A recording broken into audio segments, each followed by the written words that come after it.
Cette vidéo est la première partie d'une quadrilogie de documentaires réalisés sur le zooparc de Beauval, qui a accepté de m'ouvrir ses portes pour répondre à toutes mes questions et me montrer ses coulisses, afin de découvrir le quotidien des animaux, de leurs soigneurs et des vétérinaires. C'est pour moi un véritable honneur d'être le premier youtubeur à réaliser un contenu en partenariat avec le 4e plus beau parc zoologique du monde, et j'espère que vous apprécierez cette série autant que j'ai apprécié la faire. Ces documentaires sont centrés sur la conservation et la réintroduction des espèces et ont pour but premier de vous en apprendre plus à ce sujet en vous faisant découvrir des aspects méconnus du grand public, comme l'intérieur d'une clinique vétérinaire zoologique unique au monde. Que vous soyez pour ou contre les zoos, je vous invite à ne pas laisser votre opinion vous empêcher d'apprécier cette série et je vous souhaite un bon visionnage.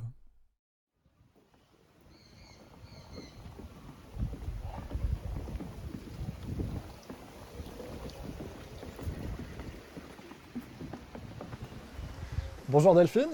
Bonjour Alexis. Merci de m'accueillir dans votre zoo. Mais avec joie. Donc vous êtes la directrice associée du zoo, c'est bien ça, avec votre frère? Absolument. Très bien. Fille de la fondatrice. Il me semble que le zoo a créé une association qui s'appelle Beauval Nature. Est-ce que vous pourriez nous en parler un petit peu? Notre association Beauval Nature, c'est notre cœur, c'est ce qui nous fait briller les yeux encore plus. C'est notre étincelle, c'est un des moteurs puissants de Beauval et des Beauvaliens. Et c'est une association qui a été créée pour soutenir, financer, venir en aide à des programmes de conservation sur le terrain. Donc par exemple, cette année, nous finançons, nous structurons, nous apportons de l'aide à plus de 50 programmes de conservation, principalement dans l'hémisphère sud, bien sûr, Amérique du Sud, Afrique, Asie, Océanie, également en Europe, et puis à 12 programmes de recherche. Nous avons également un de nos programmes que nous avons repris entièrement, Help Congo. Donc nous dirigeons nous-mêmes un programme de conservation au Congo, dans le parc national de Konkwati. On va gérer plus de 3000 hectares au sein de 400 000 qui sont gérés par notre partenaire Noé qui lui gère l'ensemble du parc, les éco-gardes, va s'occuper qu'il n'y ait plus de braconnage, d'orpaillage. Et puis nous gérons des chimpanzés qui ont été blessés, pris par des braconniers, emmenés bébés sur des marchés. Donc nous avons, que l'association existe depuis longtemps, El Congo, donc nous l'avons repris. Bien sûr, nous nous occupons toujours de ces chimpanzés qui sont sur des îles, que nous continuons à nourrir, à observer. Et puis nous allons nous occuper de énormément d'autres choses. En particulier, c'est un milieu de rivière. Nous allons utiliser l'ADN environnemental, donc une technique qui permet, moi je trouve ça extraordinaire. Vous prenez un tube, vous prenez de l'eau, ploup, vous séquencez l'ADN environnemental et vous pouvez savoir les milliers, des dizaines de milliers d'espèces qui sont autour de la rivière. Oui. Et ça, c'est une avancée mais gigantesque parce que ça permet de pas envoyer des conservateurs, enfin on en envoie aussi des chercheurs sur place qui vont chercher pendant des heures des espèces. Là on peut savoir, et pour faire un programme de conservation, il faut avant tout avoir un état des lieux. Donc nous on a vu, là mon frère revient du Congo, moi j'y pars la semaine prochaine. On a vu des éléphants de forêt, des gorilles, des chimpanzés, des centaines d'oiseaux. Il paraît qu'il y a des lamantins. Les lamantins, c'est mes animaux préférés. Ah. J'ai hâte d'en voir. Voilà. On a une équipe de 15 personnes sur place et on envoie également des vétérinaires ou des Beauvaliens. Enfin, nos vétérinaires sont des Beauvaliens, des gens qui travaillent à Beauval. Et là, on a en permanence un de nos soigneurs qui est sur place pendant 2 mois. Et puis, on a des responsables qui y vont, que ce soit Nicolas ou Delphine Leroux, les chefs animaliers, mon frère, moi, ou bien Eric Bayraoun, directeur sciences et conservation. On va également beaucoup travailler avec les populations locales. Il y a des villages qui existent dans la réserve. Et de toutes les façons, un programme de conservation doit forcément s'appuyer sur les personnes qui sont là, qui vivent dans le pays et qui doivent elles-mêmes apprendre à pouvoir sauvegarder leur faune, leur flore, à la reconnaître, à savoir qu'elle existe. Tout comme nous en France, on doit reconnaître également notre faune et notre flore. Et je suis sûre qu'il y a plein d'enfants et nous-mêmes qui ne connaissent pas la citelle torche-peau ou le rouge-gorge, la mésange charbonnière même.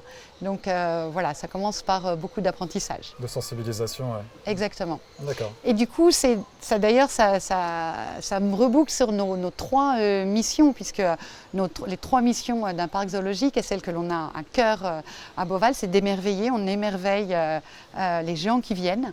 On les émerveille devant des animaux extraordinaires. Je savais qu'ils viendraient me voir. on essaye de les émerveiller et je pense qu'en en étant sur place, en les voyant bouger, en pouvant rester là une demi-heure ou 5 minutes suivant l'attrait que l'on a, en étant saisi d'admiration devant cette force que dégage un gorille, devant la puissance d'un félin, l'envol extraordinaire de nos oiseaux au spectacle Les Maîtres des Airs. Du coup, on tombe en amour de ces animaux. Ouais. C'est pour ça que les pandas, par exemple, sont aussi si importants, parce qu'il y a des animaux qui sont beaucoup plus en voie de disparition. Sauf que les pandas, ils génèrent un pouvoir attractif énorme. Tout le monde adore les pandas parce que c'est chouchou mignon, en fait. Et comme c'est chouchou mignon, les gens viennent les voir et du coup, nous, on peut tirer les fils et hop, hop, hop, essayer après les avoir émerveillés, eh bien, on les sensibilise. Et on les sensibilise pour notre 3e mission, qui est la protection. Donc je pense que voilà, l'une de nos missions, c'est vraiment de parler aux gens. Donc on est actuellement devant ces majestueux animaux que sont les gorilles. Et justement, vous en avez réintroduit 2, il me semble, 2 femelles. Une qui est malheureusement décédée, mais une autre qui vous a fait la joie d'avoir un enfant, c'est ça? Il me semble que c'est le premier gorille né de 2 gorilles issus de zoo.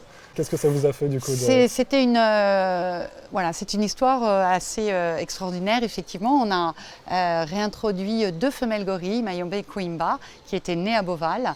Donc elles sont, on les a réintroduites au Gabon, sur une île en premier, de façon à pouvoir surveiller, continuer à les nourrir. Et puis ensuite, il y aura un petit pont en bois qui sera fait vers le continent. Et puis, la nature est brutale. Donc forcément, pour des individus, la réintroduction, c'est quelque chose qui est dangereux. Ils vont avoir du stress, pas forcément de la nourriture, là sur l'île oui, mais plus après, des prédateurs, bon les gorilles moins, mais quand même, ou pas de soins vétérinaires. Ouais. Donc forcément la vie d'un animal dans la nature est beaucoup plus courte que la vie d'un animal en parc zoologique. Et on savait qu'on prenait ce risque pour nos individus, nous que l'on aime, mais c'était plus important pour l'ensemble de l'espèce. Et donc, malheureusement, elle s'est blessée, elle a eu une septicémie, pas de vétérinaire, elle est morte. Mais Mayombe, elle va très bien. Et on lui a mis avec elle un jeune mâle, Django, qui est né dans un zoo en Angleterre. C'est avec la fondation Aspinal que nous travaillons sur ce programme. Et ces 2 gorilles, pour la première fois au monde, il y a eu un bébé qui est né. Taali, maintenant on l'a nommé il y a quelques jours. Ah. Et c'est d'ailleurs Manon, notre soigneuse gorille, qui était partie au Gabon avec Mayombe et Kouimba. C'est Manon qui leur a donné le nom après concertation avec son équipe, avec les soigneurs qui sont en Afrique. Taali, ce qui veut dire espoir en gabonais. Et nous avons eu la joie d'apprendre que c'était une fille. Donc ce bébé unique au monde et en plus une petite femelle et c'est encore mieux. Et vous pensez qu'on pourra refaire ça dans les années à venir ? Oui, on pourra refaire ça. Après, moi, ce que j'ai envie de vous dire, c'est que quand on fait des réintroductions, c'est qu'on a mal fait notre boulot de conservateur. Parce que ce que je préférerais, en fait, c'est qu'on n'ait pas à faire ces réintroductions. Et qu'on ait réussi à préserver avant ces zones, à faire en sorte qu'il y ait assez de gorilles, assez de pandas, assez de tamarins-lions, assez de chevaux de Przewalski, l'une des hautes grandes réussites des réintroductions des parcs zoologiques. En fait, la réintroduction, c'est un peu un dernier espoir. Ouais. Donc moi, j'aime bien l'espoir d'avant, et il y en a plein, où on essaye de protéger des zones, de créer des programmes de conservation pour les animaux qui sont sur ces zones, en prenant des animaux phares, parce que ça attire l'attention du public, donc aussi des donateurs. On a besoin d'argent pour faire des programmes de conservation. Et du coup, on va protéger les dizaines de milliers d'espèces, même centaines de milliers, faune, flore, qui sont sur ce terrain. Alors la réintroduction, ça fait briller les yeux des gens, mais c'est quand même un dernier espoir. Oui, et malgré tous les efforts des zoos, des associations, on est quand même en pleine 6e extinction de masse. Est-ce que vous pensez qu'on peut faire marche en arrière ou que de toute manière… Moi, je suis très positive. Oui, on va faire machine arrière. Moi, j'ai foi en la créativité et l'inventivité humaine. Même si tout le monde dit que l'homme est en train de détruire la planète, moi, je pense qu'on va trouver des solutions. On va prendre en main la jeune génération, celle qui, la vôtre et même celle d'en dessous, est très impliquée dans beaucoup de choses. Elle est impliquée dans ce développement durable, elle est impliquée dans cet amour de la nature. Et Voilà, je pense qu'au lieu de toujours donner de mauvaises nouvelles, il faut dire aussi qu'on arrive à faire des choses. On arrive à construire des programmes de conservation, on arrive à sauver des espèces. Et qui portent leurs fruits, du coup. Et qui portent leurs fruits. Il y a des programmes qui vraiment portent leurs fruits. Il y a des espèces, leur population cette augmente. Réintroduction de gorilles, voilà, on a un bébé. Un bébé, c'est pas grand-chose. Une petite fille, enfin une petite femelle, mais c'est déjà ça. On avait réintroduit, les zoos ont réintroduit des tamarins-lions, les petits singes dorés au Brésil. Ça a été une grande réussite. Il y a eu, je sais pas, je pourrais vous en citer plein d'autres, le pigeon de l'île Maurice, le pigeon rose de l'île Maurice, il en restait que 4 couples peut-être ou 5 couples dans la nature. Le zoo de Jersey les a capturés, les a fait se reproduire à Jersey et à l'île Maurice. Ils en ont relâché et ça a été, voilà, il faut bien voir que les parcs zoologiques vont être des coffres-forts de la biodiversité. On va également maintenir des espèces, les faire se reproduire, peut-être pour faire des réintroductions, peut-être aussi pour garder des réservoirs et pour pouvoir continuer à... En fait, on va parler maintenant de conservation globale. On ne va plus dire qu'on fait des programmes ex situ, in situ, c'est-à-dire sur place en Europe, sur place en Afrique, Asie, Océanie, etc. On va vraiment parler quand les conservateurs, les scientifiques... On va s'intéresser à une population dans son ensemble, donc à tous les individus qui sont présents à la fois en parc zoologique en Europe ou dans le monde, suivant les espèces, et à la fois sur le terrain, dans des réserves ou de façon encore plus sauvage. Parce que ça n'est comme ça qu'on va réussir à s'en sortir. Par exemple, là, il y a un collectif de parcs zoologiques sous l'égide de la WASA et de l'EASA, donc l'Association mondiale des zoos et l'Association européenne. Et nous étions au congrès international de l'IUCN à Marseille, auquel Beauval Nature participait. Cette association, ce collectif regroupe les plus grands zoos du monde, les deux grandes associations, et également Rewild, l'association de Leonardo DiCaprio. Et voilà, l'idée c'est de renverser les couleurs, éteindre le rouge, puisque vous savez que la liste rouge de l'IUCN va lister les espèces qui sont menacées. Ouais. Je crois que plus de 70% des espèces à Beauval sont sur la liste rouge de l'IUCN, de vulnérables à critiquement en danger. Voilà, ça fait des dizaines d'années que les zoos se retroussent les manches et y vont. Et c'est d'ailleurs le 3e pourvoyeur mondial de fonds pour les programmes de conservation et pour cette sauvegarde de la biodiversité. D'accord. Et alors, dans une vision un petit peu plus pessimiste qui n'est pas la vôtre, du coup, est-ce qu'à terme, dans un futur probable, les zoos deviennent finalement obligatoires pour préserver certaines espèces qui, du fait de la déforestation, ne pourront même plus être réintroduites et finalement ne pourront vivre qu'à travers les zoos. Alors, même si c'est triste à dire comme ça. Mais non, c'est pas du tout triste à dire.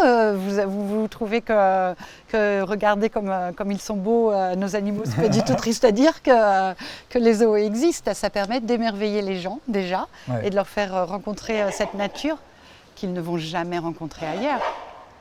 Regardez, c'est incroyable. On vit à un moment d'intimidation. Moi, je crois beaucoup aussi à cette rencontre de l'homme et de la nature. On est totalement coupés, nous, de la nature. Regardez, nos enfants ne savent même plus comment pousser une tomate. Mais il ne faut pas croire que c'est réservé à l'hémisphère nord. L'hémisphère sud, il y a plein de gens qui ne vivent pas dans les forêts et qui sont également coupés de la nature. Et là, on est en train de travailler justement avec des villages qui sont par exemple dévastés par les éléphants parce qu'ils ont planté du coton, donc il n'y a plus la place pour les éléphants de passer.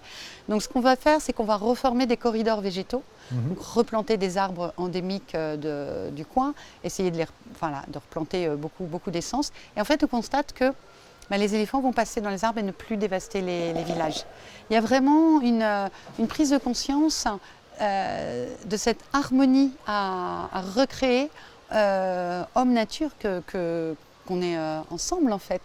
On est une même nature. Et ça, moi j'y crois beaucoup. En tous les cas, nous on le voit sur le terrain. De toutes les façons, si on ne crée pas cette harmonie entre les gens qui vivent sur place et la forêt, les gorilles, etc., mais pourquoi est-ce qu'ils iraient les sauvegarder? Nous, on ne l'a pas fait en France. Ouais. Pourquoi est-ce que les Africains... pourquoi est-ce qu'on va dire aux Indonésiens, c'est pas bien de planter des palmiers à huile? Oui, des donneurs de leçons qui arrivent. On a planté des oliviers, des vignes, on trouve ça très joli. Mais avant, il y avait d'autres arbres. Donc, très bien qu'on façonne un peu des terrains, etc. Du moment qu'on laisse cet espace et qu'on apprend à vivre avec cette nature. Et ça, on peut le faire. D'accord. Et donc, vous parliez de pouvoir admirer ces gorilles qui sont en train de nous regarder en ce moment même. J'imagine qu'il y a un compromis qui est fait entre la bonne visibilité des visiteurs et leur bien-être également, à travers le zoo. Là, simplement, ils sont sur une île parce qu'ils ne nagent pas. Donc, oui, ils ne peuvent pas aller partout dans le zoo. Mais non, en fait, quand on va recevoir une espèce, alors d'abord, tous nos animaux proviennent d'échanges ou de dons entre parcs zoologiques. Vous savez qu'on n'en prend aucun dans la nature, et ce depuis des dizaines d'années. Ça, ce sont des règles que se sont mis eux-mêmes les zoos. En fait, les zoos étaient sur le terrain, donc ils ont été les premiers témoins, parmi les premiers témoins du déclin et de cette perte de biodiversité, de ce problème de déforestation. Et donc ils ont agi. On a arrêté, enfin, pas de valeur d'argent sur les animaux, on se les donne, programme de conservation, programme d'échange entre les zoos, programme de reproduction. Tout ça pour dire que quand on va recevoir une espèce, d'abord on va étudier, enfin on a déjà beaucoup d'études des scientifiques, donc on va savoir, et on va créer un enclos qui va correspondre à chaque espèce et à leur bien-être. Avec, oui c'est vrai, un point de vue pour les visiteurs, mais là je crois qu'il n'y a pas de... c'est pas mis en compétition avec leur bien-être. Très bien. Et alors justement, on a pu voir des tapirs terrestres. Il me semble qu'il y a un projet qui est soutenu par Beauval Nature vis-à-vis des tapirs terrestres. Est-ce que vous pourriez nous en parler? Un projet de télémétrie pour les suivre. Oui, alors on travaille depuis de nombreuses années sur un formidable projet au Brésil avec Patricia Medici, qui est une conservatrice extraordinaire. Elle a eu des avancées sur le terrain, des caméras trappes, des observations, et puis elle se bat dans le monde entier pour faire connaître les tapirs. Et là, on va effectivement l'accompagner dans un projet de télémétrie pour pouvoir suivre des tapirs avec des colliers émetteurs, pour pouvoir suivre des tapirs sur le terrain. C'est un projet qu'on a mené aussi avec des pandas, puisque nous avions emmené en Chine, emporté en Chine, des colliers télémétriques qu'on avait fait fabriquer aux États-Unis en l'occurrence, pour poursuivre des pandas, puisqu'il y a également des réintroductions de pandas, parce qu'il y a des poches qui sont maintenant séparées par des routes ou par autre chose. Et ces poches, il n'y a plus assez de pandas pour assurer une reproduction. Déjà que c'est compliqué la reproduction des pandas. Ouais, et qu'en plus, il faut qu'ils se rencontrent. Alors, très beau. Ils sont très intrigués par nous. Oui. Oula. Vous sentez l'odeur? Oui, on les sent bien. Ouais. On a l'odeur, la vue, le son, enfin, c'est magique. Il n'y a pas un film qui peut remplacer cette expérience. Et du coup, il faut réintroduire des pandas dans certains lieux dans le Sichuan. Et on avait apporté des colliers émetteurs pour pouvoir les suivre. D'accord. Alors les défenseurs de la cause animale, ils estiment que certaines espèces n'ont pas leur place dans un zoo, en particulier celles qui ne bénéficient pas de programmes de conservation liés à leur menace de disparition. Quel est votre point de vue sur... Alors les défenseurs de la cause animale, ce sont donc les gens, pour moi, qui travaillent dans les zoos, qui sont conservateurs et qui vont travailler sur place. Mais je comprends votre question. Des animaux qui ne sont pas encore en voie de disparition, en fait. Pas encore, c'est ça dont on parle. Oui. Par exemple, les koalas, qui n'étaient pas en voie de disparition et qui, du coup, maintenant le sont à cause des incendies qui ont ravagé. Qui va dire demain qu'une espèce l'est ou ne l'est pas? Qui va pouvoir prévoir le futur? On est des réservoirs, des coffres-forts. Et en plus, on a aussi besoin de ces animaux dont je vous parlais, chouchous mignons, etc. Alors, les pandas sont vulnérables, les gorilles sont en danger critique d'extinction. Aussi des espèces qui vont attirer l'attention et pouvoir générer cet amour du public, qu'ils soient en voie de disparition ou pas en voie de disparition. Par exemple, vous voyez les parrainages que l'on réalise pour l'association Beauval Nature. C'est une grosse source de financement pour l'association, puisque l'année dernière, on a réussi à lever 260 000 € auprès du public. Donc pour de 20 € par an à 1 000 €, vous choisissez un animal parmi ceux qu'on vous propose. Et vous le parrainez, vous recevez des nouvelles, etc. Donc ça va de Inès le panda roux, Audrey la panthère des neiges, Juan notre femelle panda, mais aussi des animaux qu'on ne connaît pas. Et tout l'argent va dans Beauval Nature et va servir à financer des programmes de conservation. Sauf que du coup, si je finançais les programmes de conservation des animaux pour lesquels on me donne de l'argent, j'aurais plein d'argent pour les pandas. Et pas du tout pour les ânes de Somalie par exemple. Ouais.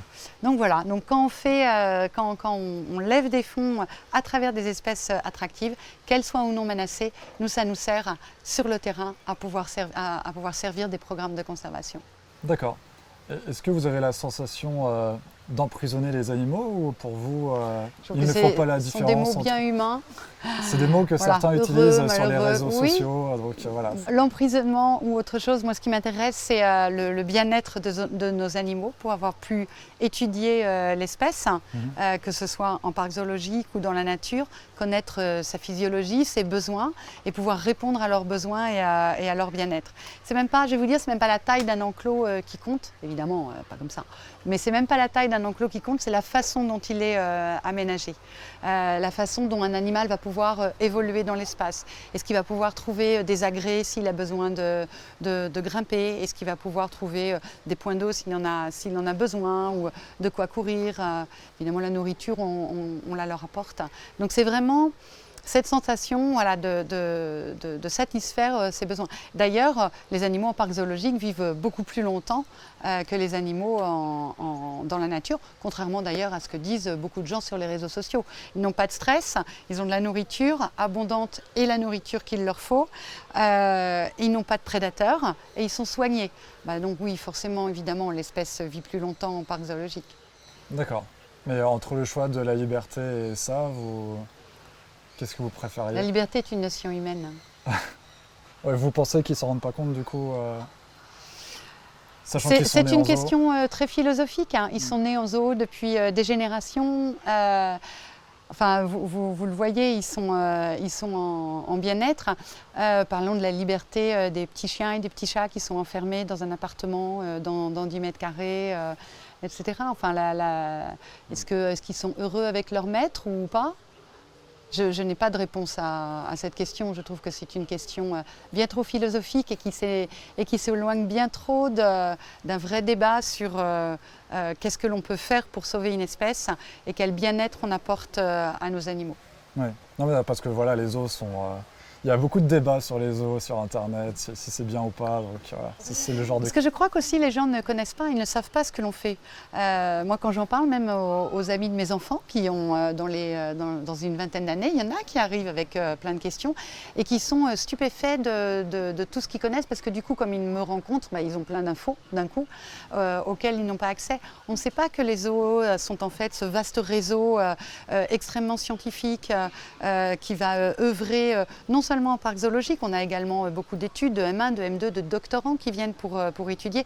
Tout cela fait progresser la science, donc va faire progresser la conservation sur le terrain, qui elle-même va infuser le bien-être des animaux en parc zoologique. C'est un vaste échange. Nos soigneurs sont passionnés, ils aiment leurs animaux par-dessus tout.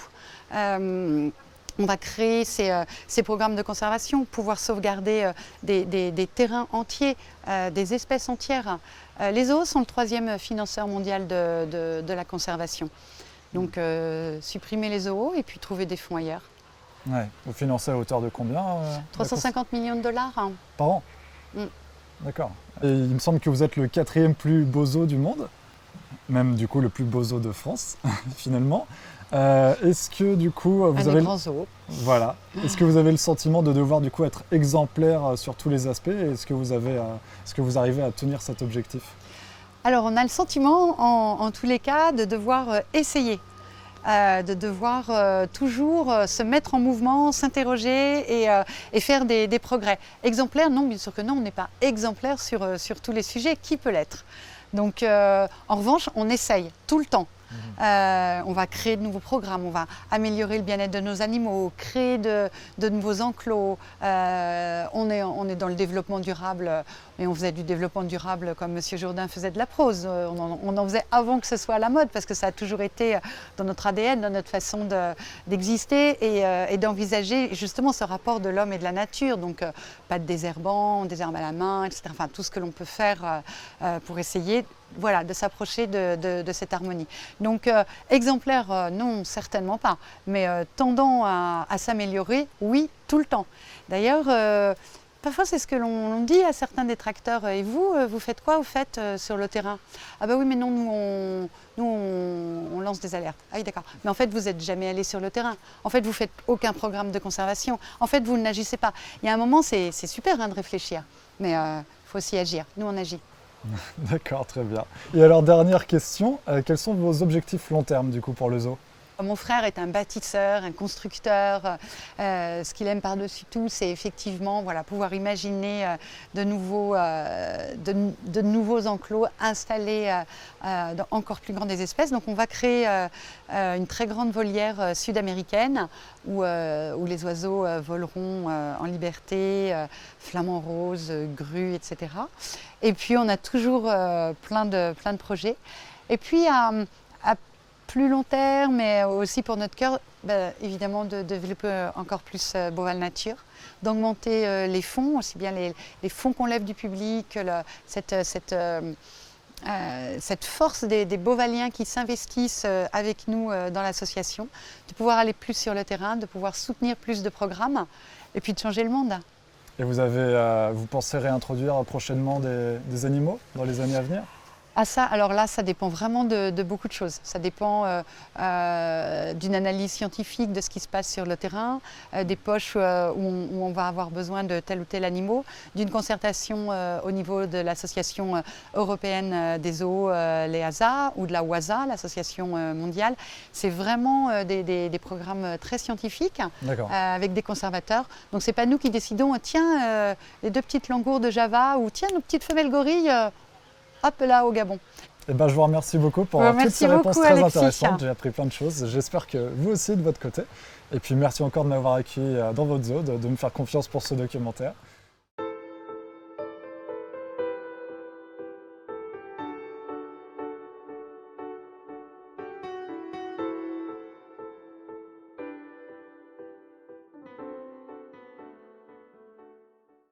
Je me trouve en compagnie de Éric Berrao-Rivaud, directeur conservation de Beauval. Vous allez pouvoir nous parler un petit peu des actions menées en termes de conservation par le zoo. Là, je sais que vous revenez du Congo, par exemple. Effectivement, pour vous donner un peu l'historique des actions de conservation de Beauval, Beauval a toujours soutenu quelques programmes de conservation, mais quand je suis arrivé en 2008, Rodolphe Delors, le directeur général, m'avait donné pour quelques missions le dossier panda géant. En termes de collection animalière, c'était le plus urgent. Et créer une association de conservation et de recherche qui puisse dynamiser ces actions du parc à ce niveau-là. Donc on a commencé très modeste. Le premier budget était de 85 000 € avec un soutien à 8 programmes, si je me souviens bien. Et on a grandi comme le parc. En même temps que le parc grandissait, l'association grandissait. Et aujourd'hui, on est arrivé à avoir un budget de 1 750 000 €, bientôt 2 millions, 53 programmes de conservation dans le monde entier, une trentaine de programmes de recherche, certains gérés directement par nous. Et effectivement, on a fait un grand bond cette année en acceptant de reprendre un vieux programme de conservation qui s'appelait Help Congo, qui avait été créé en 1989, si je me souviens bien, par Aliette Jamar, et qui a été le premier programme qui a réintroduit des chimpanzés réhabilités dans la nature. Mais Madame Jamar était devenue un petit peu vieille, donc avec plus la capacité de gérer ce programme, et donc on a décidé de le faire nous-mêmes. Et on a mis tous les moyens dessus, et donc c'est une grande aventure, il y a tout à faire. D'accord, donc vous êtes amené à voyager un petit peu partout dans le monde pour... Ouais, je peux vous dire que cette année, je suis déjà allé 8 fois au Congo et j'en ai encore 2 voyages à faire cette année. Et je ne parle pas des autres. Donc, D'accord. Mais là, le programme m'implique beaucoup là-dessus. Le Covid a aussi limité les déplacements, c'est une autre chose. Le Covid a un impact énorme et vraiment très négatif sur la conservation. Parce que il y a évidemment les ressources financières qui sont moindres, mais surtout, jusqu'aujourd'hui, le grand moteur de la conservation, les gens ne s'en rendent pas compte, mais c'est le tourisme. Parce que c'est les touristes qui payent, et en payant, on peut avoir des gardiens, on peut avoir des villageois et des communautés locales qui travaillent pour ça. Et par exemple, quand on a repris El Congo au début d'année, le parc n'était pas géré depuis 4 ans. Donc c'est complètement, excusez-moi l'expression, le bordel. On pêche partout, on chasse partout, on extrait des minéraux partout. Ouais. Et ça, c'est un petit exemple de ce qui se passe dans le monde entier.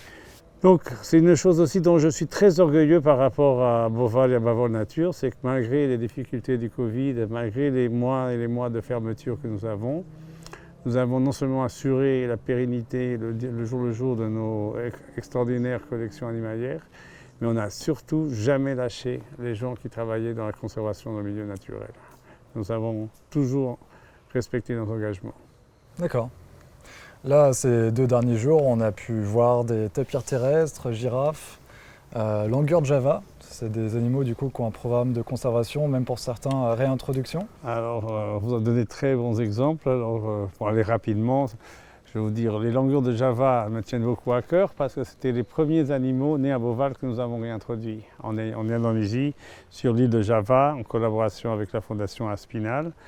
Et c'était un moment particulièrement émotionnant, émotif, parce que c'était vraiment les premiers. Après, se sont suivis d'autres animaux, les gorilles que nous avons réintroduits au Gabon. Aujourd'hui même, à la date dont je vous parle, au moment où je vous parle, on est en train de réintroduire le premier condor né à Beauval. Malheureusement, on n'a pas pu assister une fois de plus à cause du Covid qui empêche complètement les voyages en Argentine. Mais vous parlez aussi du tapir terrestre. Alors, le tapir terrestre, c'est un programme fabuleux mené par une personne fabuleuse, Patricia Medici, qui a gagné tous les prix de conservation dans le monde entier. Ça fait 25 ans qu'elle travaille, l'étudie et préserve cette espèce, le tapir terrestre, au Brésil. Et elle avait commencé par un petit programme sur le Pantanal, qui était une région très peu connue à l'époque encore. Et aujourd'hui, elle a fait ça sur le Cerrado, elle a fait sur la Mata Atlantica, sur la mer. Et elle a une capacité de mener des équipes sur le terrain et de faire des choses. Et aujourd'hui, il y a des publications qui sortent partout. Et c'est un programme phare dans la conservation. Il y a un projet de télémétrie, il me semble, pour suivre les tapirs terrestres, leurs habitudes. La télémétrie aujourd'hui est utilisée pratiquement dans tous les programmes parce que c'est vraiment la seule vraiment manière qu'on a de suivre les animaux et garantir télémétrie. Alors, il y a 2 manières de le faire. Nous avons les colliers GPS qui nous donnent une localisation et on peut suivre ses déplacements, ce qu'il fait. Et la télémétrie, c'est effectivement pour rechercher l'animal quand on a, par exemple, à le recapturer, pour remettre des batteries sur un collier GPS ou pour voir si tout va bien. Donc, c'est 2 choses différentes. Mais vous parliez de télémétrie, par exemple, et vous parliez de girafes. Nous avons un programme en Namibie qui est exactement ça. On a mis des colliers GPS sur une vingtaine de girafes d'Angola.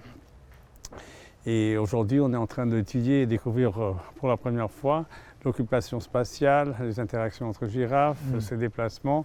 Et c'est un travail fabuleux aussi. C'est avec la Giraffe Foundation, c'est ça The Global Giraffe Conservation Foundation.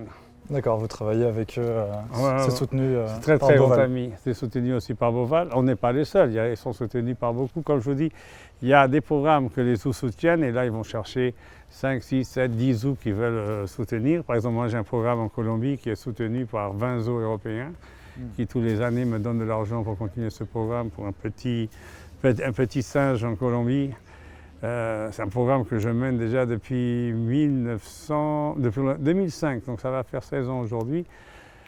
Et à l'époque, j'allais aussi 3-4 fois en Colombie et j'ai commencé au temps de la guérilla, on ne pouvait même pas aller sur le milieu naturel. Moi, j'ai pris pratiquement 5 ans pour voir mon premier singe en milieu naturel. Mais vous avez mis en place les conditions pour que cette conservation se fasse et aujourd'hui, les choses sont plus calmes. Je dis plus calmes, mais pas complètement calmes, parce que la guérilla n'a pas parti, mais au lieu de tirer, maintenant, elles font de l'exploitation minière. Et c'est des petits exemples, il y en a d'autres exemples que j'aime beaucoup. Nous travaillons sur la réintroduction des pandas géants. C'est aussi nous qui avons fait faire et travailler et fabriquer les premiers colliers GPS qui ont été placés sur les pandas géants réintroduits.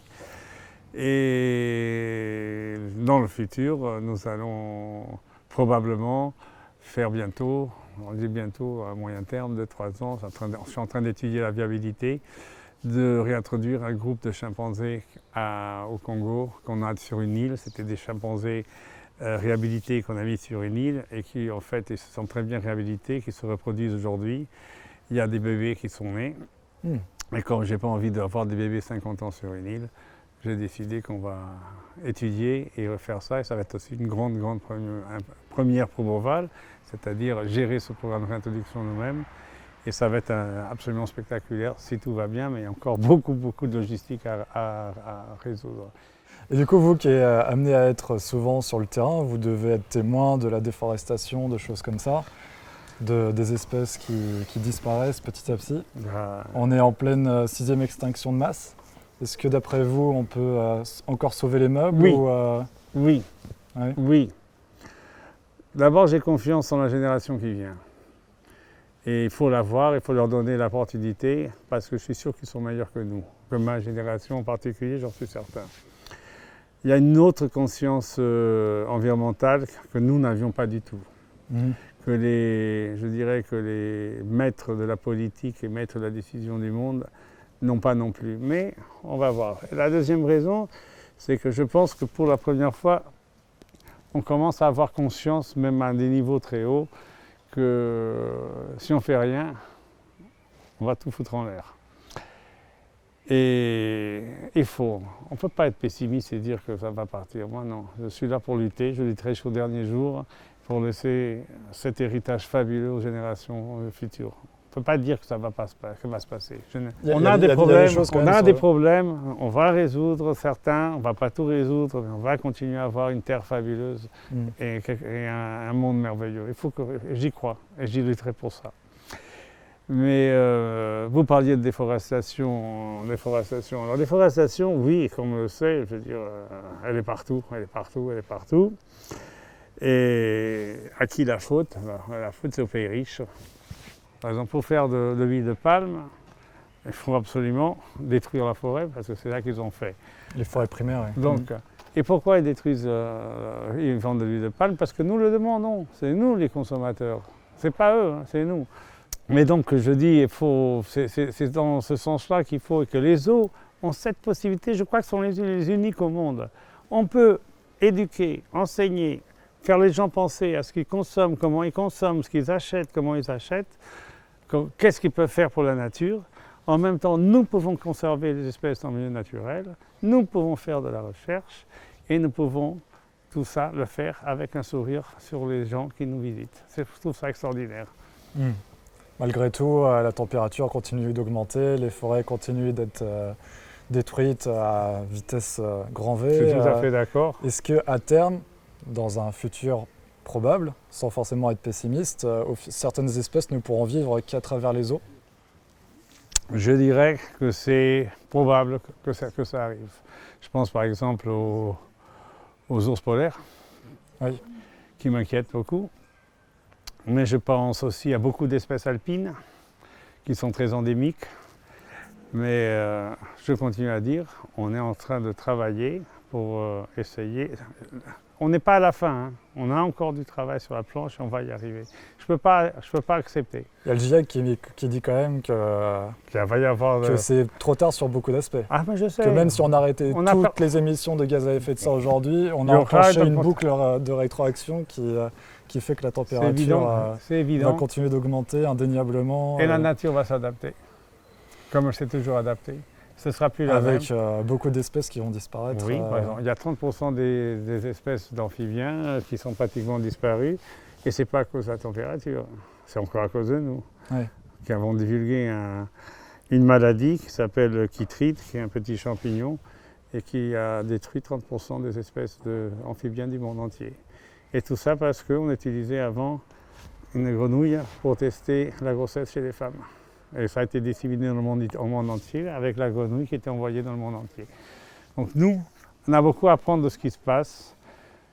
Je vous sens pessimiste et je ne rentrerai pas par ce chemin. Ou réaliste peut-être. Il faut être optimiste et il faut travailler pour l'optimisme. Il y a des articles récemment qui sont sortis avec justement, ils demandaient aux jeunes, à la nouvelle génération, ce qu'ils pensaient de l'avenir. Une bonne moitié d'entre eux sont pessimistes vis-à-vis de l'avenir. C'est un peu notre faute aussi, c'est le message qu'on passe aussi. Ouais. Moi, je préfère passer aux jeunes un message de dire qu'est-ce qu'ils peuvent faire pour contribuer à changer la donne. Ah mais c'est pas facile quand on voit tous les Si politiques c'était qui n'écoutent facile, pas. si c'était facile, on aurait déjà résolu le problème. C'est pas facile, mais je vous ai dit, je crois beaucoup en cette nouvelle génération. Je la vois, j'ai des enfants, un de 25 et l'autre de 10, ils sont complètement différents dans leur manière d'apprendre le monde, d'apprendre la pollution, les déchets, la manière de manger, la cigarette, que des choses. Je n'ai pas dit qu'ils sont tous parfaits, hein, mais il faut y croire. Il faut y croire. D'accord. Il faut être optimiste et continuer à dire aux gens qu'il est possible de changer, qu'on va réussir à faire, même si ce n'est pas parfait, on va le faire. Il y aura des girafes et des éléphants dans 100 ans. Oui, voilà. Dans la nature? Vous en êtes sûr? Absolument. D'accord. Je serai là pas pour gagner le pari, mais on se verra peut-être quelque part. Qui sait? Et vous participez également aux échanges entre zoos? Évidemment, vous gérez un petit peu la logistique, tout ça? Je suis directeur des collections animalières, donc on ne fait que ça, c'est-à-dire on fait presque 150 transports par an. Ah oui. Chaque transport a des dizaines d'animaux, parce que en tant que vice-président de la commission des programmes d'élevage de l'EASA, on a mis en place un système coopératif et collectif de gérer les collections animalières. C'est-à-dire qu'on ne voit pas, ça c'est mes gnous, ça c'était les girafes, c'est les gnous et les girafes, on sont en programme d'élevage, donc ils sont mis en commun et il y a un coordinateur pour chaque espèce et ce coordinateur détermine quels sont les meilleurs groupes à faire, les meilleurs couples, quel animal doit aller à gauche, à droite, et ce qui permet de garder non seulement la consanguinité au plus bas possible, de garder la diversité génétique et surtout de garder aussi les caractéristiques naturelles des espèces qui pourraient se perdre effectivement dans un milieu confiné. Et je suis sûr que vous allez me poser la question suivante. Et laquelle? Est-ce que les animaux sont heureux? Les gens, quand ils voient par exemple ces gnous qui sont là et qu'ils disent « Oh, le pauvre, il serait beaucoup mieux au milieu du Masai Mara », ces gnous sont en 7e, 8e, 10e génération nés en parc zoologique. Ils ne savent pas la moindre idée qu'est-ce que c'est un Masai Mara. Hein. Ouais. Ils sont très heureux. Ils ont à manger, ils sont soignés, ils vivent pratiquement presque le double d'un animal dans la vie sauvage, ils n'ont pas de prédateurs, ils ont un confort que le milieu naturel, c'est le milieu le plus dur, le plus dangereux, le plus stressant qui existe dans le monde. Oui, ils sont toujours sous tension. Toujours en permanence. Alors je peux vous dire que ces petites bêtes sont des bêtes très heureuses par rapport à une vie dans la nature où ils doivent en permanence trouver à bouffer, fuir les prédateurs, chercher un compagnon, fuir des braconniers. C'est que des emmerdes de la nature. Et est-ce que leur confort du coup vaut leur privation de liberté, entre gros guillemets? Ils ne sont pas privés de liberté, ils sont nés comme ça. Privation de liberté, c'est si je capturais un animal dans la nature et je le mettais là. Quelqu'un qui naît en prison, c'est... Mais ce n'est pas une question de liberté, ils sont nés là-dedans. Donc c'est leurs espaces, c'est leur territoire, c'est ce qu'ils connaissent. Par contre, la capture d'animaux à l'état sauvage, c'est quelque chose qu'on doit combattre, sauf, comme vous l'avez dit tout à l'heure, c'est une nécessité en termes de conservation. Ça peut exister, il y a des espèces qui effectivement, on sait aujourd'hui que sans les parcs zoologiques, et là une reproduction sous soins humains ne mènera à rien. Du coup, vous n'avez pas du tout le sentiment d'emprisonner des animaux ou quoi que ce soit? Ah mais absolument pas. Et cette notion d'emprisonnement, d'abord c'est totalement anthropocentrique. C'est-à-dire c'est un concept humain, c'est pas un concept animalier. Mais les animaux qui sont là, ils sont nés ici, ou ils sont nés dans un parc pareil, c'est le seul territoire qu'ils connaissent, ils n'ont pas cette sensation. Ils n'ont pas quelque chose dans leur gène qui pourrait... Pas du tout. D'accord. Par exemple, s'ils veulent parcourir des dizaines de kilomètres, des choses comme ça, des oiseaux migrateurs... Et pourquoi ils le font? Oui, pour aller chercher la nourriture et tout ça. Parce qu'il y a une raison qu'on n'a pas besoin. Et je vous dis, c'est pour ça qu'ils vivent le double de ce qu'ils vivent en liberté, c'est pour ça qu'ils n'ont pas de prédateurs, ils n'ont pas de stress, etc. Dans un beau parc zoologique, hein, je ne dis pas dans ces mouroirs qui existent un peu partout dans le monde, malheureusement encore. Et c'est le grand problème d'ailleurs des parcs zoologiques, c'est ce mot zoo, parc zoologique. ça ne veut rien dire. Il y a des bons, il y a des mauvais, mais il y a Ouais. beaucoup plus de mauvais que de bons. Je dirais que le pourcentage est tellement petit par rapport aux autres. Mais bon, c'est ce qui a été... c'est des noms tellement anciens, parcs zoologiques, ménageries, etc., que j'essaye. Moi, je préfère dire que c'est un centre de conservation qu'autre chose comme ça. Centre d'éducation, de recherche et de conservation. Je continue à dire qu'on maintient des espèces, des populations en parc zoologique pour pouvoir un jour les réintroduire si nécessaire. Mais une réintroduction est pour tout d'abord l'évidence même et le signe d'avoir échoué, d'un échec. Pourquoi on réintroduit? Parce qu'on n'a pas réussi à conserver ce qu'on avait. Donc la réintroduction est déjà un constat d'échec au niveau de la conservation. La seconde chose, c'est qu'une réintroduction est un processus hyper complexe, hyper cher et hyper à long terme. Complexe pourquoi? Parce que quand vous réintroduisez, il faut faire d'abord savoir sélectionner les animaux à réintroduire. Bon, ça on sait faire. On a des vétos, on a des biologistes, on a des populations, on sait faire. Après, il faut faire l'étude d'impact. Qu'est-ce que c'est une étude d'impact? C'est savoir qu'est-ce qu'il y a dans l'endroit où on va les réintroduire, prévoir l'impact que ces animaux peuvent avoir sur leur con spécifique, si c'est une réintroduction pour rebooster une population, savoir l'impact qu'ils vont avoir sur les autres animaux, savoir l'impact qu'ils vont avoir sur les plantes, savoir l'impact qu'ils vont avoir sur les communautés locales, et ça coûte une fortune déjà. Et on n'a pas commencé, hein. On n'a pas commencé encore. Après, la logistique, il faut les amener sur place. Il faut faire, aujourd'hui, je suis très favorable, la plupart des gens sont favorables à ce qu'on appelle un soft release, au contraire au hard release. Soft release, ça veut dire une réintroduction douce. Si on les amène là-bas, on construit des enclos temporaires, plus ou moins grands. Ça peut être une cage. Par exemple, dans le cas des langours de Java, c'était une cage construite au milieu de la forêt. Dans le cadre du condor qui est en train de réintroduire aujourd'hui, c'est aussi une grande volière au haut d'une montagne. Donc là, ils apprennent l'environnement, ils apprennent la température, ils s'adaptent. Et le hard release, c'est ce que vous faisiez avant, vous arrivez, vous ouvrez la trappe, bye bye, ça ne se fait plus. Donc déjà, logistiquement, ça coûte cher, les transports. Vous savez, le transport de gorilles ou le transport de girafes, combien ça coûte? Vous voulez que je vous dise? C'est pas très écologique en avion. Vous n'avez pas d'autre choix. Bon, vous voyez, mais écologique, c'est pour faire de l'écologie qu'on le fait aussi. Et c'est pas fini. Et là, après avoir... Donc vous avez construit des installations temporaires. Et la dernière chose, et encore plus importante, c'est que vous ne voulez pas relâcher, vous dites bye bye. Vous devez les suivre à long terme. Ouais. Pendant le premier temps, très très intensément, pratiquement au jour le jour. Dans les grands primates, on les suit tous les jours, avec des trackers, des pisteurs, qui vont savoir où ils vont dormir pour aller voir le lendemain et les suivre. Enfin, plein de gens. Et après, au fur et à mesure où ils s'adaptent, pourquoi? Parce qu'il faut voir si ça marche. Parce que si ça ne marche pas, on prend l'animal et on le ramène. Hein. Ouais. Ah oui, on ne le laisse pas mourir là-bas. Hein. C'est notre responsabilité. Pourtant, il y a une des 2 gorilles que vous avez réintroduit qui est... Parce qu'on n'a pas pu voir ce qui s'était passé. Je peux vous le raconter sans problème. Si elle était en parc zoologique, elle ne serait jamais morte. Elle s'est blessée sur une jambe. Et malgré toutes les caméras pièges qu'on avait sur l'île, on n'a pas réussi à avoir cette blessure. C'était une blessure.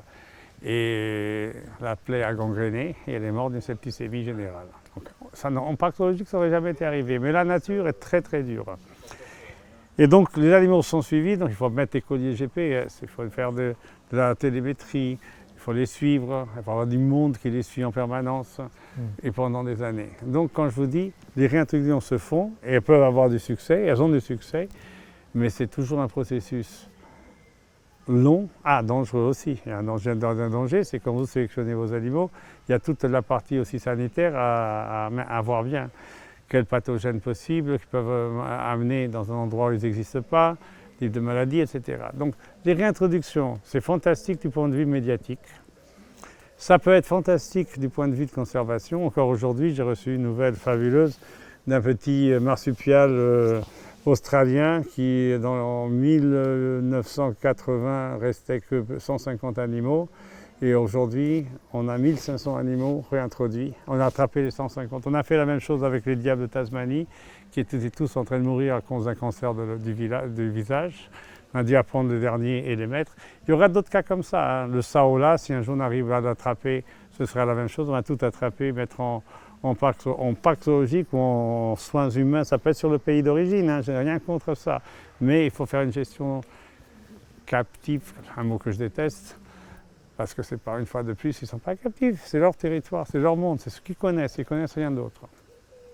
Et un truc assez marrant que les gens ne savent pas, c'est que si j'enlève ces barrières ici, ils peuvent sortir, mais ils reviendront tout de suite. Ah oui? Toujours. C'est là qu'ils se sentent bien en sécurité. Vous avez un âne des fois. Donc je vous dis, donc, les réintroductions, oui. Mais c'est la dernière solution, quoi. Mais c'est la der des der, et elle est très très coûteuse, dangereuse et complexe. Ouais. Ouais, quand vous dites que pour les animaux qui ne s'enfuiraient pas, par exemple pour le spectacle des oiseaux, ils pourraient très bien partir finalement les oiseaux, mais il reste... Si je vous racontais des histoires du spectacle d'oiseaux, certains, pas tous, ont aussi de la télémétrie. Ouais. Si par hasard ils ont envie, des fois ils peuvent se perdre, c'est d'autres choses, ça arrive aussi. Vous savez que les vautours de l'Himalaya peuvent monter à 8000 mètres. Ouais. Ici, hein. Ouais, donc, mais ils reviendront. Et on a eu même un couple de cigognes qui allait se reproduire sur les bois. Et il est revenu avec les bébés. Ah, il y a des histoires marrantes là-dessus, mais comme je vous dis, les animaux dans les parcs zoologiques ne sont pas, dans les bons parcs zoologiques, une fois de plus, ne sont pas malheureux. Et effectivement. Et les réintroductions, je vais vous dire encore, c'est pas pour tout le monde non plus. Hein. Réintroduire un carnivore, c'est encore plus complexe que tout ce que je vous ai dit encore. ouais, parce qu'en plus du coup, il n'a pas appris à chasser. On peut l'apprendre, mais ça prend des années et des années. Les Sud-Africains savent le faire très bien. Hein. Mais déjà, ils ont l'avantage d'avoir les proies à côté. Et même aujourd'hui, il y a des gens qui sont en train d'entraîner des tigres pour être réintroduits.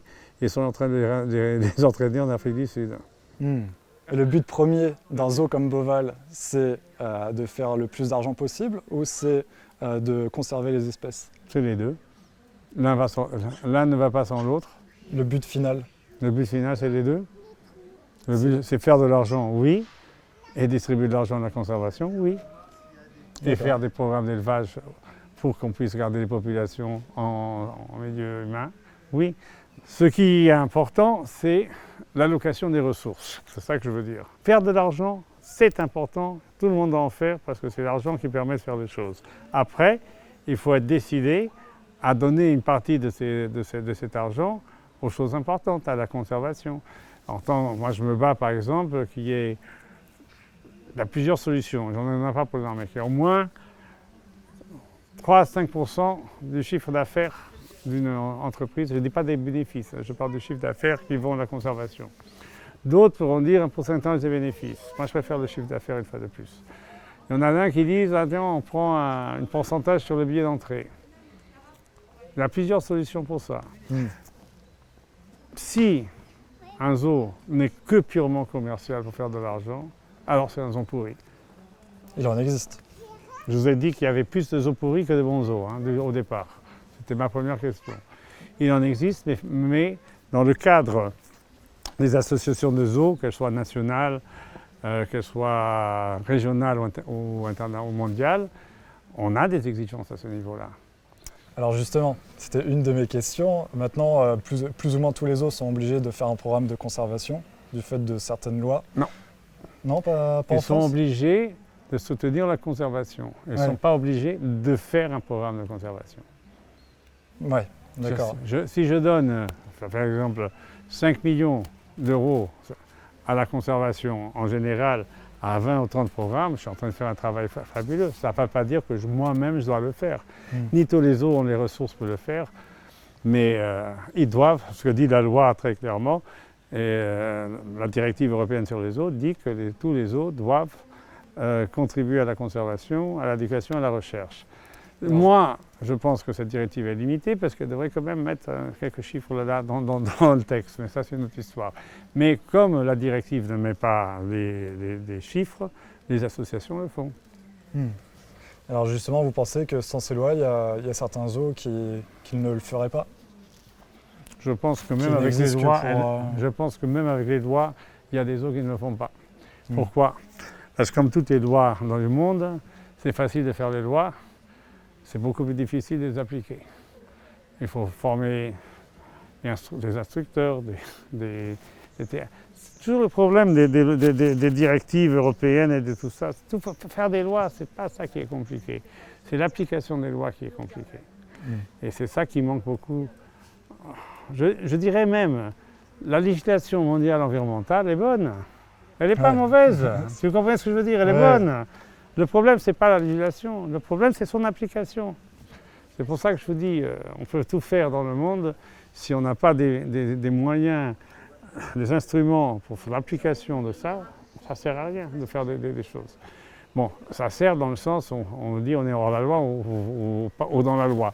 Mais c'est quelque chose de très très important. D'ailleurs, dans la conférence de la IUCN de Marseille, il y a deux choses qui sont revenues beaucoup de fois. C'est effectivement les moyens d'application de la loi, pas seulement en Europe, mais dans les pays d'origine des animaux en particulier, etc. Et le fait que les crimes environnementaux ne sont pas suffisamment punis. Ouais. Ils devraient être beaucoup plus punis au niveau d'un crime. Vous comprenez, aujourd'hui, c'est pratiquement pas un crime de faire un... Quand les pays eux-mêmes n'appliquent pas la règle, c'est compliqué. C'est pour ça, mais je continue. On fait pression, il y a des gens qui font pression, on va y arriver, on est dans... Je dis une fois de plus, on a des bonnes législations, maintenant il faut les appliquer, et c'est pour ça que j'y crois encore. D'après vous, il y a des eaux qui devraient être fermées? Oui. Beaucoup? Oui. En Europe? Oui. D'accord. Vous voulez vous demander en France? Oui. En France aussi? Oui. Ok. Et vous faites du coup, vous êtes le 4e plus beau zoo au monde, très médiatisé, très connu. Est-ce que vous avez le sentiment de devoir être exemplaire sur tous les aspects pour que les autres zoos suivent votre démarche? Je suis tout à fait d'accord avec vous. Je ne sais pas si je le suis. Et vous faites tout pour? Exactement. C'est de réfléchir à beaucoup d'actes, à réfléchir à notre message pédagogique, à comment on peut faire mieux, réfléchir à la conservation, comment on peut faire mieux, plus, et le trafic d'animaux. Et comment on peut améliorer et combattre le trafic d'animaux en commençant par chez nous. Même des animaux saisis, qui est une chose qu'on nous critique énormément de recevoir des animaux saisis. Vous savez que moi, je n'aime pas recevoir des animaux saisis. On le fait pour rendre un service aux autorités. Parce que c'est les autorités qui devraient avoir la responsabilité des animaux saisis. C'est eux qui devraient avoir des centres pour animaux saisis. Penser à quoi en faire. Mais non, c'est beaucoup plus facile de venir à l'Association française des parcs zoologiques, on a saisi tout ça, est-ce que vous avez le droit de les placer? Je n'aime pas ça, vous comprenez? J'aimerais bien que les États, pas que la France, s'impliquent beaucoup plus à ce niveau-là et réfléchissent à ces animaux saisis. C'est l'État qui devrait être responsable de ça. C'est eux qui appliquent la loi, c'est eux qui font la loi. Et pourquoi c'est nous qui devons résoudre le problème?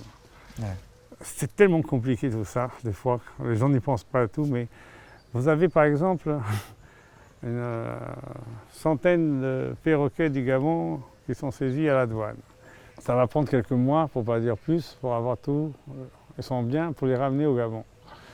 D'abord, vous ne savez déjà pas où est-ce qu'ils ont été capturés, à quel endroit du Gabon. Le Gabon est grand, et ça va. Non. Et après, pendant tous ces mois et mois qu'ils ont été en captivité à la douane ou dans un centre, etc., ils ont pu gagner des pathogènes, des maladies, des merdes. Alors vous allez les relâcher comme ça, une fois de plus, vous allez faire une réintroduction complexe et dangereuse. Donc ces décisions sont importantes. Et si vous aviez le choix entre une réserve et un zoo, vous préférez quoi? Ce sont des choses différentes. Qu'est-ce que vous appelez une réserve déjà? Une réserve sur des kilomètres qui permettent des kilomètres de territoire pour les animaux, comme on en voit en Afrique, réserve protégée des braconniers. Moi, j'aime mais bien. Ils sont vraiment dans un milieu plus naturel du coup que... Non, les parcs nationaux, les réserves privées sont le futur de la conservation des espèces. Je n'ai pas le moindre doute là-dessus. Une réserve, un parc national, une aire protégée sont des milieux naturels où il y a des animaux dans un milieu naturel. Ça, c'est le futur de la conservation pour moi. les animaux libres en Afrique, comme les éléphants qui faisaient avant, le cercle de l'Afrique australe qui montait du Mozambique, Zimbabwe, Zambie, Angola, Namibie, Botswana, Afrique du Sud, ça n'existera pas. Ça n'existera plus? Non, c'est impossible. Par contre, il y aura des belles réserves, des beaux parcs nationaux avec des beaux animaux, etc. Le parc zoologique est un conservateur d'espèces qui un jour pourront ou pas aller dans ces réserves ou dans ces parcs nationaux en fonction des nécessités.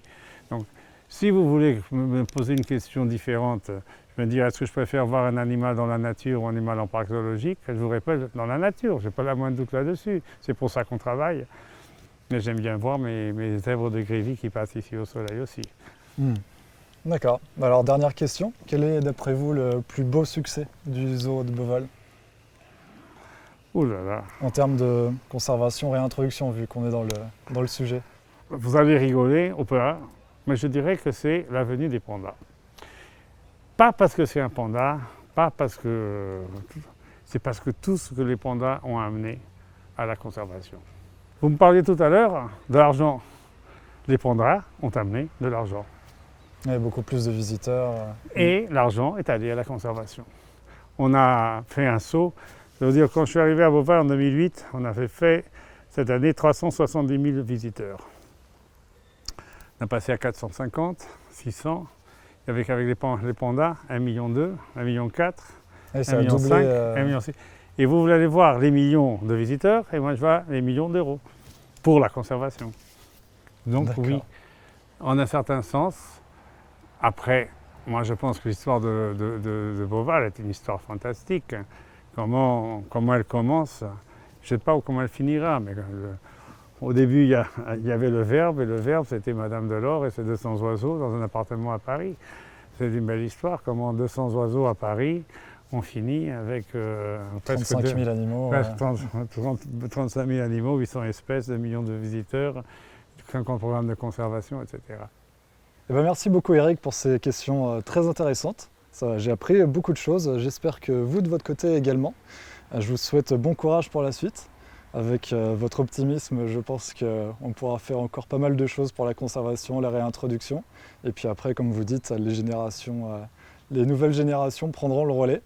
J'espère qu'elles seront à l'écoute, à votre écoute aussi, puisque, comme vous appelez les followers,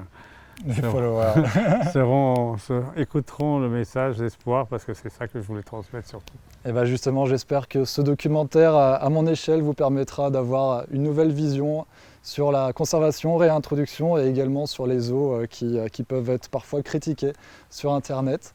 Mais finalement, il ne faut pas mettre tous les zoos dans le même panier, comme on en parlait. Certains il y a des œufs pourris. Hein. Oui, il y a des œufs pourris, mais en effet, il ne faut pas faire de généralité. J'ai dit des œufs, pas des os. Des œufs et des os. Vous parliez de panier, c'est pour ça. Voilà, il ne faut pas mettre tous les œufs et les os dans le même panier.